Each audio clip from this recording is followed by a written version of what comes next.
Hello friends, कैसे हैं आप लोग। आज हम लोग प्रीवियस ईयर क्वेश्चन पेपर की जो सीरीज चली थी उसमें ज्योग्राफी के 5वें पार्ट के बारे में डिस्कशन करेंगे। आज हम लोग फिर 2023 के 2 क्वेश्चन के बारे में डिस्कशन करेंगे। तो आज का क्वेश्चन ये रहा। आज का ये पहला क्वेश्चन है, लेकिन इस सीरीज का 10वां क्वेश्चन है। निम्नलिखित कथनों पर विचार कीजिए। पहला कथन है झेलम नदी वुलर झील से होकर जाती है, मतलब झेलम नदी वुलर झील से होकर प्रवाहित होती है। पहला कथन ये है।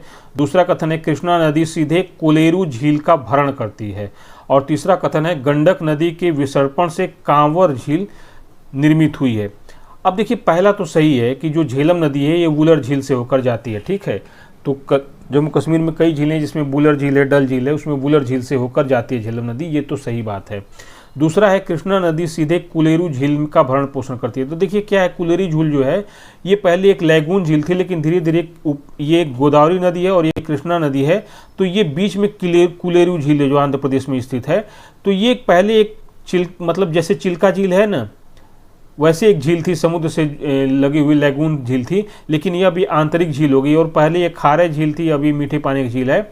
तो ये जाहिर सी बात है कि सीधे जो है कृष्णा नदी से जल नहीं प्राप्त करती है, बल्कि कई डिस्ट्रीब्यूटरी हैं जो इससे होकर प्रवाहित होते हैं, कृष्णा नदी और गोदावरी नदियों से, तो उनसे ये ज़्यादा जल प्राप्त करती है। अभी आगे हम लोग डिस्कशन करेंगे।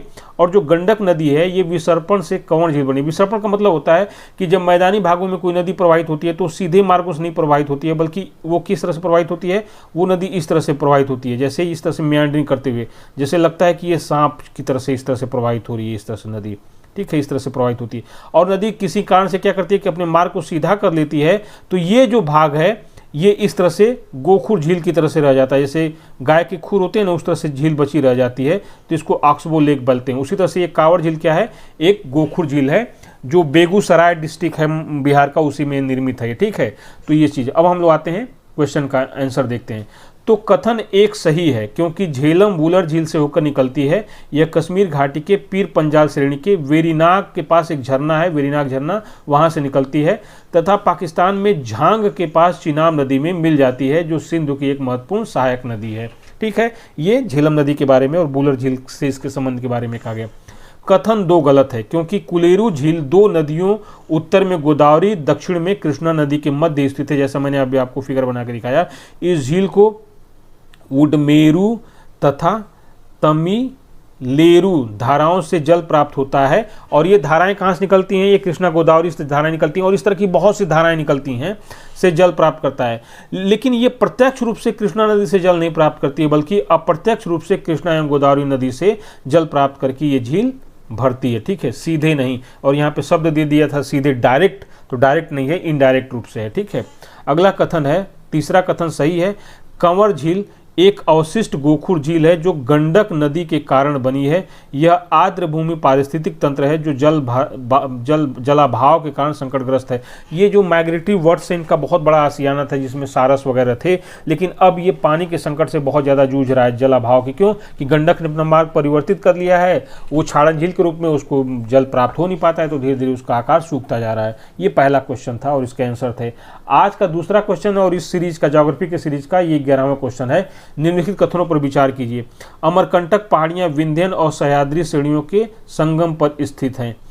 पहला है कथन। दूसरा है विलिगी रंगन पहाड़ियां सतपुड़ा श्रेणी के सबसे पूर्वी भाग में स्थित हैं, ये दूसरा कथन है। तीसरा है सेचालम पहाड़ियां पश्चिमी घाट के सबसे दक्षिणी भाग हैं। इसमें जानते हैं क्या है, अमरकंटक की पहाड़ी देखेंगे, ये सतपुड़ा पहाड़ी है, तो सतपुड़ा के इस भाग में महादेव है और इस भाग में क्या है, मैकाल है। तो अमरकंटक यहाँ पर स्थित है, ठीक है। ये मैकाल श्रेणी के पूर्वी भाग में स्थित है और ये विंध्यन श्रेणी आ रही है। तो ये अमरकंटक जो है ना, ये सह्याद्री का मतलब ये पश्चिमी घाट को कहा जाता है, तो यहाँ पे थोड़े स्थित है, ये यहाँ पे स्थित है। तो ये कथन क्या हो गया, पूरी तरह से गलत हो गया।